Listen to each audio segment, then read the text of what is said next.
Do you mind talking a little bit about Bruce Lee and your relationship with? No. I had been studying karate, and I boxed when I was a kid. So I loved the arts, self-defense, and it was 1964, and a fellow named Ed Parker, who was a big name in karate. He had a international exhibition and in Long Beach, and they had all the big names. There was a guy named Chuck Norris. Maybe you've heard of him, but he became famous in television. He had a school, and he was performing, and a whole bunch of other big names in martial arts. And about like halftime, they introduced this fellow from up north, San Francisco, Seattle, named Bruce Lee, and he was going to give a demonstration. And he, it was terrific. I was there and I was watching him, and he did a 2-inch punch. He put his hand on fella's chest, and just like that, and knocked the guy about 10 feet down like that. And then he got on the floor and he did 2-finger push-ups with one hand. Yeah. He did all sorts of different things, not humanly possible, but he did. Anyway, we went home. I went home, and the next day, everyone was talking. Did you hear about that guy that did all these incredible things? Meanwhile, there was a producer named Bill Dozier who was looking for an actor for a series called Green Hornet. I've heard of it. Okay? Bill Dozier also did Batman, the original Batman on television. I did Robin, the young fellow that was Robin. Anyway, people told Bill Dozier, there was this guy at the International Karate Championships, you gotta get in touch with him. They got in touch with him, and since we were the only game in town and Bill was a client of ours, Bill sent him to Sebrings. Okay. So Jay cut his hair first, and I was working in the room, and we connected, and he said, "Little Joe, what style of karate do you do?"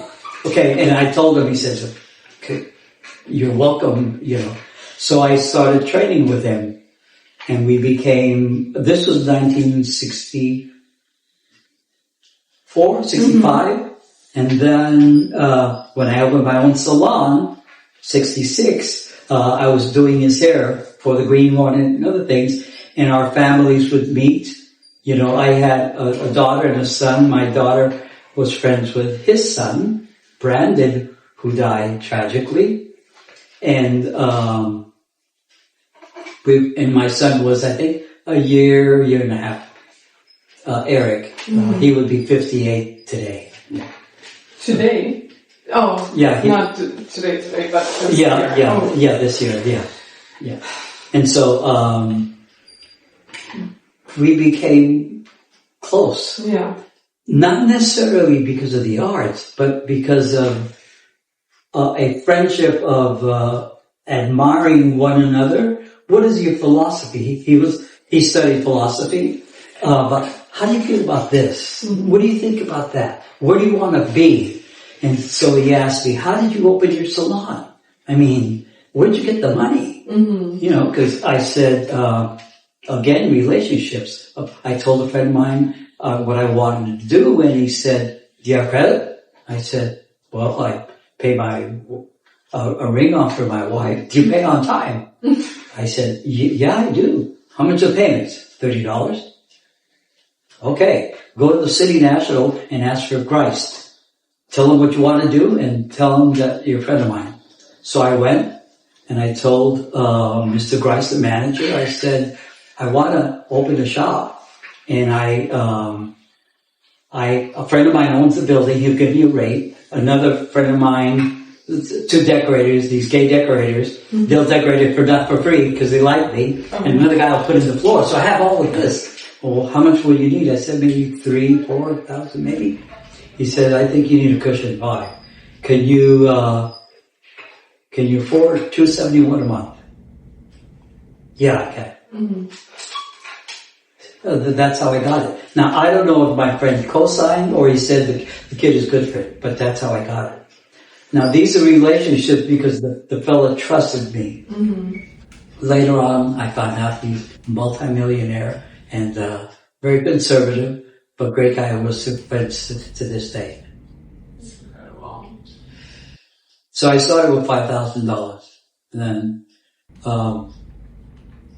I moved from that shop to another shop. I was 13 years, 9,000, 13 years, Sunset Plaza, and 30 years on Camden, across the street from Rodeo, you know. In Beverly Hills. Yeah, in that tall building. Now, my friend of mine owned that building. That's how I got in there. Yeah. Incredible. I guess that's all the questions that I have for today. We'll see if I... Well, your next segment? Yeah. Okay, then you'll hear about my recording and then the acting and the movies. I think we have so much more to cover, but thank you so much. I'll show you some pictures the next time. Yeah. You know?